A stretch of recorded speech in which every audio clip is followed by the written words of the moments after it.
بسم الله الرحمن الرحیم. میهنان گرامی، سلام و ادب، خوش آمدید. یکی از پرچالشترین موضوعات کشور افغانستان بحث دیورند بوده. امروز دو مهمان از کشور همسایه پاکستان داریم و همچنان دو نفر از هموطنان عزیز ما با ما هستند. در یک مناظره تاریخی خدمت این دوستان هستیم در رابطه با دیورند. مهمانان ما هر یک از کشور پاکستان دکتر لطف الرحمن و دکتر مشعل خان تکر. بسم الله الرحمن الرحیم. الحمد لله رب العالمین والعاقبة للمتقین والصلاة والسلام علی رسول الله محمد ابن عبد الله. ما بعد، درنو ملمنو او درنو لیدونکو، السلام علیکم ورحمۃ اللہ وبرکاتہ. نن په دې بحث کې مونږ دوه کارپو پاکستانی ملګري لرو یا علما دي چې د دیورند په اړه دوی معلومات لري، تحقیق کړی دی، پی ایچ ډي لري. نو دوی انشاءالله او دوه معزز افغانان ملمانه لرو چې دواړه مونږ غواړو چې د افغانستان او د پاکستان کوم د تاریخي مشکل چې جناب زرابي صاحب اشاره پې وکړه په دې کې بحث وکړو. اوس جناب مشعل خان ټکر صاحب نه خواهش کوم چې 10 منټه خپل ویناوې وکړي. مهرباني وکړئ جناب ټکر صاحب. بسم الله الرحمن الرحیم. د ټولو نه مخکې زه تاسو ټولو ته د زړه د اخلاصه د مینې نه ډک سلامونه وړاندې کوم. سلام وعلیکم السلام. ګرانه، د نننۍ بحث په شروع کې یو خبره شوه چې ډېره اهمه خبره ده چې پکار ده چې په دې کرښه باندې ډېر زیات بحث وشي. دا په یو ورځ نه کېږي، ځکه چې په دې باندې ما 11 ویډیوز کړي دي. صرف په ډیورند ما 11 ویډیوز کړي چې زما په یوټیوب چینل پښتون ټي وي باندې پرتی دي. نو دا نه د 10 منټو خبره ده او دا نه د یو غنټې خبره ده. پکار ده چې په دې څومره بحث وشي نو کم، ځکه چې د ډیورند د ستونزه یو داسې ستونزه ده چې دا ډېر زیات بحث ته اړتیا لري. چې دې نه یوازې یو قوم پښتون په دوه برخو کې ویشل دي، بلکې د یو هیواد افغانستان هم په دوه برخو کې ویشل دي، چې یو ته آزاد افغانستان ویل شي او بل ته محکوم افغانستان کوزه پښتونخوا. او دا ته تاریخ یو داسې جبر دی چې زه خپل رور سر دیوال په دیوال اوسم، خو هغه ته افغاني وایي او ما ته پاکستاني وایي. مونږ افغان ولس چې کله د ډیورند د کرښې نوم واورو نو سمدستي زموږ سترګو ته خپل ټوټې ټوټې کور، ټوټې کلتور، ټوټې ژبه او ټوټې ټوټې وطن مخې ته ودرېږي. امیر عبدالرحمن خان خلکو هېڅکله هم په بشپړ ډول د افغانستان د خپل ځمکې نه د لاس اخیستلو په تمون د لاسلیک په خاطر نه دی بخښلی. خو ډېر تاریخ پوهان هم حیران دي چې ولې امیر عبدالرحمن خان دا کار کړی. خو بیا یو خبر کوي چې د بده مرغه هغه د یو ډېر زیات د جبر دلان دی. نو ډېر تاریخ پوهان لکه یو لیکوال دی ډیوس، هغه په کال 1932 کې لیکي چې په دې تړون خو زما سره بالکل نه خلاصېږي چې څنګه د ملک یو بچا داسې تړون کولی شي. یو بل لیکوال دی فریزر ټیټلر، په کال 1953 کې لیکي چې دا کرښه خو بالکل یو غیر منطقي کرښه ده چې ګټې د افغانستان لپاره ډېر زیاتې کمې دي او نقصانات یې ډېر زیات دي. نو دا ولې امیر عبدالرحمن خان منلې ده؟ آیا امیر عبدالرحمن خان ماشوم نه پوهېدو چې دا کرښه منله؟ بل یو لیکوال دی ملر، هغه په کال 1908 کې لیکلي چې دا خبره بالکل د پوهې نه بهر ده چې څنګه دا تړون امیر منلی دی. خو بیا هغه دا خبره کوي چې دا ټول تړونونه صرف په دې وجه باندې دستخط شوي دي چې دا د انګریزانو د استعمار د جبر د لاندې د انګریزانو سره د افغانستان 7 تړونونه شوي. خو په هغې کې د ماتوونکي تړونونه د افغانانو لپاره یو د ګندمک دی او بل د ډیورند دی. د ګندمک اګریمنټ په کال 1809 کې لویس کوادري په امیر یعقوب خان باندې په زور باندې وروته چې د هغې تړون د لاسه 4 افغان ډسټرکټ لورالای، نویشکي، پشین او سبي هغه په خپله قبضه کې واخیستې. د افغانستان 3 درې په خپله قبضه کې واخیستې او د افغانستان خارجه پالیسي هم په خپل کنټرول کې واخیسته. او امیر یعقوب خان د انګریزانو یو نماینده هم په کابل کې ومنه. خو د دې ارسو په بدل کې د امیر یعقوب خان یوازې وظیفه لګوله سیوا شوه. اوس پر شو د بل خبره ته امیر عبدالرحمن خان هر کله چې په دویم انګلو افغان وار کې انګریزانو شیر علي خان ته ماته ورکړه او شیر علي خان په لار باندې روانو ترکستان ته چې په لار کې مړ شو او بیا امیر یعقوب خان انګریزانو د جیل د روس څخه چې په جیل کې او هغه بچا خو بیا چې الکړه دوی دغه ته کامیاب نشو او دوی بیا ارمي ولېګله د جنرال رابرټ په مشرۍ کې کابل ته نو هغه څه چلو چې هغه د کابل او کندهار په هغه باندې کنټرول حاصل کړ ځکه چې په هغه وخت کې د افغانستان مرکزی ښارونه خو د دې سره یو ډیلیګیشن مدني ډیلیګیشن چې دغه یو ممبر وو موټیمور ډیرن نو هغه وایي چې مونږ کله د امیر یعقوب خان سره ملو شو نو هغه بالکل ختم وو he was completely broken او دغه سترګې سرې وي سترغلي پر راپرسېدلي نو هغه ته مونږ چې څه خیر دی ته دا خپل بچي دا مرکه خو هغه وي چې زه غواړم چې دا انګریزانو په کیمپ کې ګراس کټر شم البته به زه ګیا پر کوم خو زه د افغانستان بچا کېدل نه غواړم نو دغه وخت چې بیا د انګریزانو سره بل کس نو په دغه وخت کې امیر عبدالرحمن خان د 11 کالو نه پس د سمرقند بخارا نه افغانستان ته راغلو او هغه د بچای کاندیدو چې د بچا کېږم نو چې انګریزانو سره بل څوک نو هغه مجبوري امیر عبدالرحمن خان سره په تماس کې شو او هغه ته درې کنډیشن کې خو کنډیشن نمبر 1 چې طالب مونږه 12 لکه هندستاني روپے د کال وظیفه درکو کنډیشن نمبر 2 طالب مونږه څه وسلم درکو چې چرته روس د افغانستان په لار په هندستان حمله کوي نو ته به دغه مخنیوي کوي او درېما ورسره دا ومنله چې بهراني پالیسي به موقع شانتي د انګریزانو په لاس کې نو په دغه وخت کې هغه د انګریزانو دا خبره ومنله او بیا په یو کتاب کې په 14 مارچ لیکي په بل کتاب کې په 20 مارچ 1880 کې په کابل کې امیر عبدالرحمن خان د انګریزانو د لاسه باچا وټاکل شو خو دلته یو ډیره اهمه خبره بل ده هر کله چې انګریزانو ته دا پته ولګېده چې باید د دې خبرې موږ یو مستقل حل پکار دی چې روس په موږ باندې حمله ونه کړي ځکه چې موږ په افغانستان د جنگونو ورته په چې د روس بخورسو هغه سرونه اونکړه نو پکار ده یو داسې پروګرام موږ ترورو چې د روس دا خطر د منځ د لرشي چې دوی په برتانوي هند باندې حمله وکړي نو دوی فیصله وکړه چې پکار ده چې دا د زمون په منځ کې د برتانوي هند او د روس په منځ کې بفر سټیټ وي خو د دې لپاره پکار دا و چې د افغانستان بارډر نور ملکونو سره صفا او کلیر وي نو حالانکه په کال 1802 ایم کې د برتانیې یو ډیلیګیشن چې دغه مشري فریډریک لیډسټون کوله هغه د ایران سره د افغانستان او د ایران په منځ کې یو د بارډر معاهده کړې و او هغه کړه ګلیډسټون لاین و نو په دغه وخت کې د چین او د افغانستان په منځ کې هم یو نری غونډه کې کړه بارډر چې هغه ته واخان کریډور ویل شي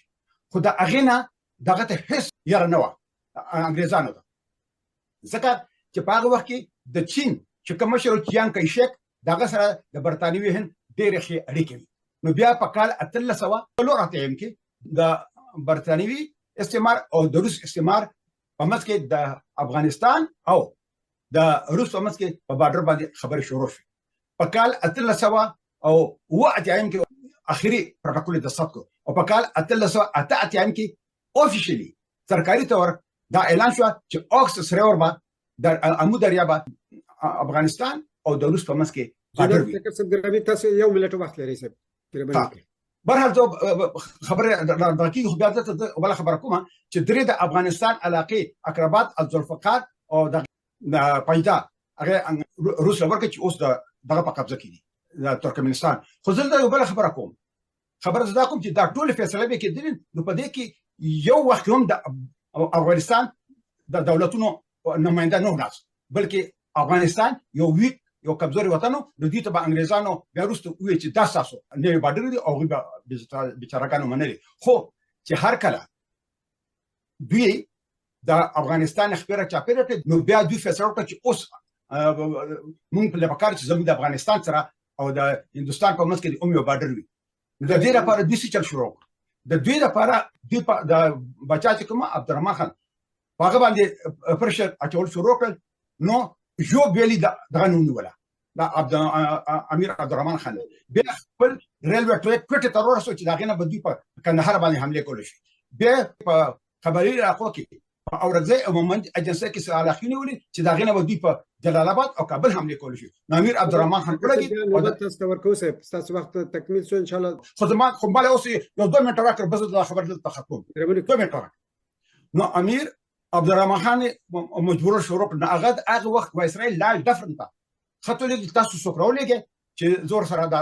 خبره د ثبت کړ. نو ځکه چې هغه وایي په ما باندې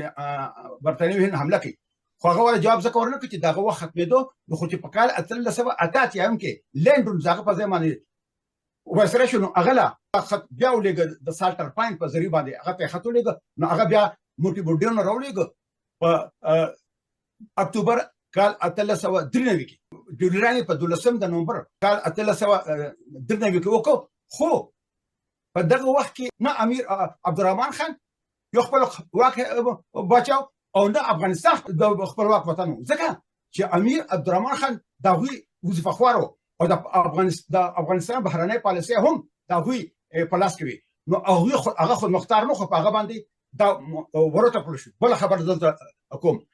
د امریکې یو لیکوال دی آرنلډ فلیچر. هغه په خپل کتاب افغانستان هایډ اف کانشس کې لیکي چې څه وخت افغانستان کې امیر عبدالرحمن خان د خط دستخط کو د ډیورلینډ. نو په هغه وخت کې د افغانستان نه برتانوي هند خبره چاپېره کړې او یو لاره او تفریح و چې هغه به د هندوستان د لارې چې په هغې په ذریعه افغانان بهر ملکونو سره تجارت کو. نو هغه لار ورته هم په هغې باندې ورته برتانوي استعمار ناست او بل هغه وایي چې په هغه وخت کې نه امیر عبدالرحمن خان خپلواک او نه افغانستان. نو دا په هغه د جبر دلانه شوې ده او چې کوم خبره د جبر دلانه شي هغه بین القومي کې هیڅ قسمه ځای نه لري. چې بیا څه ټایم کې موټي بوډیون واپس لاړ تر دستخط کولو نه پس هندوستان ته. نو هغه نه یو انټرویو واخیستل شو چې د ډیورلینډ متحد ستاسو خیال دی. هغه وایي چې دا ځمکه چې موږ را جدا کړه په ډیورلینډ دا د برتانوي هند ځمکه نشي کېدی او هلته چېرته هم د برتانوي قانون نه چلېده او هلته نه یو کس له دغه ځمکې یو کس له برتانوي پاسپورټ ورکړی شو. نو هغه وایي چې دا خو موږ د دې لپاره کړی چې موږ سفیر اف انفلوئنس دا موږ د باچا ختمو. نو بیا دلته یو لیکوال دی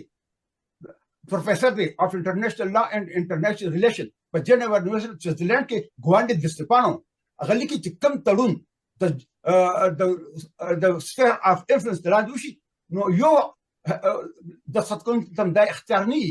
چې هغه د ټول بل پټه ته پاول کی او هغه پاول نو دا بین القومي قانون خلاف ده. خو هغه دا کار وکړ برتانوي هند چې په کال 1919 کې دا معاهده د پاکستان په پاول کړ. ډیره مننه جناب ټکر صاحب ګرامی. تاسو ډیر ښه معلومات او ډیر ښه نظر مو.